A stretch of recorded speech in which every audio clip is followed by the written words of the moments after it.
Di balik keindahan alamnya yang begitu luar biasa, Gunung Rinjani ternyata menyimpan berbagai misteri, legenda, hingga mitos yang penuh mistis.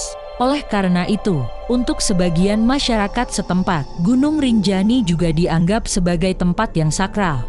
Namun, berbagai mitos mistis tersebut tidak menghalangi para petualang dan pendaki untuk bereksplorasi dan menemukan berbagai keindahan alam yang benar-benar luar biasa di sana. Sayangnya, pendakian di Gunung Rinjani sempat ditutup karena gempa beberapa waktu lalu. Gempa yang terjadi di Lombok beberapa waktu lalu tersebut ternyata juga disangkutkan dengan berbagai kisah mistis yang dipercaya sebagian masyarakat setempat di Gunung Rinjani ini. Terlebih lagi, ada beberapa yang beranggapan kalau sumber gempa tersebut berasal dari mitos-mitos di Gunung Rinjani. Makin penasaran dengan mitos-mitos yang disangkutkan dengan gempa beberapa waktu lalu? Berikut adalah 5 cerita mitos yang mistis di Gunung Rinjani. Gunung Rinjani diakui atau tidak, nama Rinjani adalah salah satu nama yang indah untuk sebuah gunung besar dan perkasa ini. Namun, perlu diketahui kalau nama Rinjani sendiri juga berkaitan dengan sosok yang tidak kelihatan dengan kasat mata.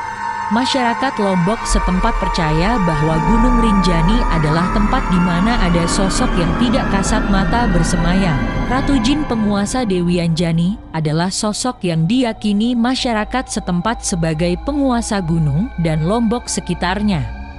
Tidak jauh dari Gunung Rinjani, terdapat sebuah kawah bernama Segara Muncar, yang diyakini juga oleh para masyarakat setempat sebagai Istana Sang Ratu. Istana ini konon katanya bisa terlihat dengan mata telanjang pada saat-saat tertentu.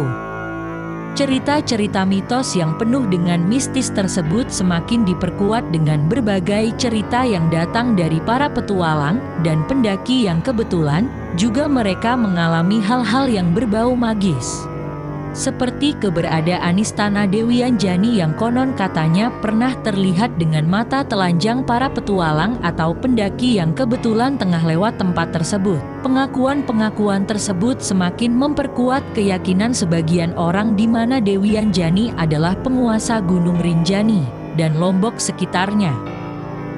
Gempa terakhir yang terjadi beberapa waktu yang lalu sayangnya juga dikaitkan dengan kemarahan Sang Dewi. Oleh karena itu, sebagian masyarakat yang percaya membuat beberapa bancakan atau sesaji untuk diberikan ke Sang Dewi dengan cara meletakkannya di beberapa titik di Gunung Rinjani.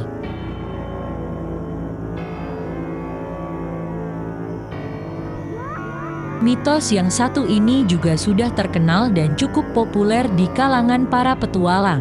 Gunung Rinjani adalah salah satu gunung paling lengkap keindahan alamnya. Hal tersebut terlihat dari danau atau segara yang berasal dari kawahnya yang menjadi salah satu objek petualangan yang indah. Kawah atau danau yang ada di Gunung Rinjani adalah Danau Segara Anak.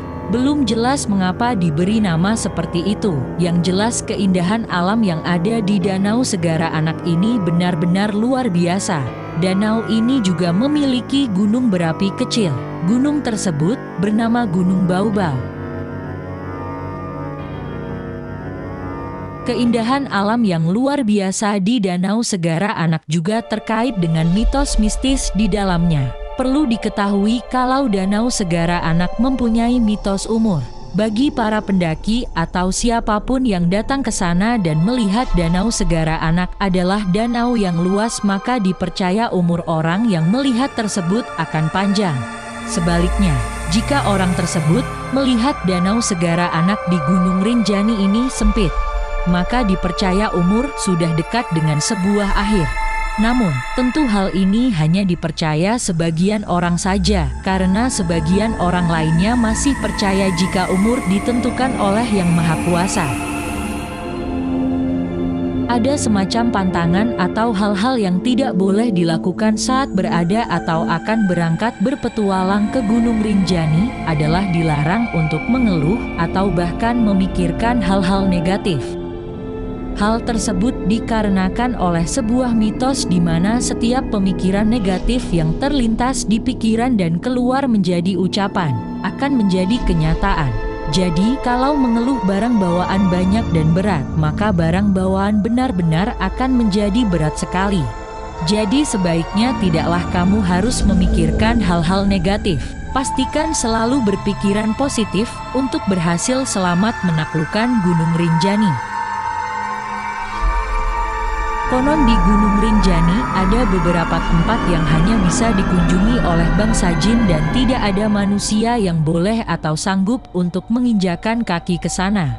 Oleh karena itu, beberapa penduduk setempat mempercayai kalau ada pendaki yang meninggal dalam pendakian di Gunung Rinjani, disebabkan oleh mereka yang berusaha untuk mengunjungi area terlarang tersebut. Beberapa pendaki yang hilang di Gunung Rinjani dipercaya oleh masyarakat setempat kalau mereka tersesat di dunia jin dan tidak bisa kembali lagi. Sebenarnya, mereka tidak hilang, namun hanya tersesat di belahan tempat yang tidak kasat mata. Setiap gunung pasti punya cerita-cerita mistis yang bisa membuat bulu kuduk merinding, dan bahkan cenderung menciutkan nyali untuk berangkat berpetualang. Namun, dengan terus menjalani kaidah-kaidah petualang, yakinlah kamu akan tetap selamat dalam petualangan. Bagaimana? Sudah siap untuk berpetualang di Gunung Rinjani? Kalau iya, langsung saja pesan tiket untuk terbang ke Lombok dan taklukkan Gunung Rinjani.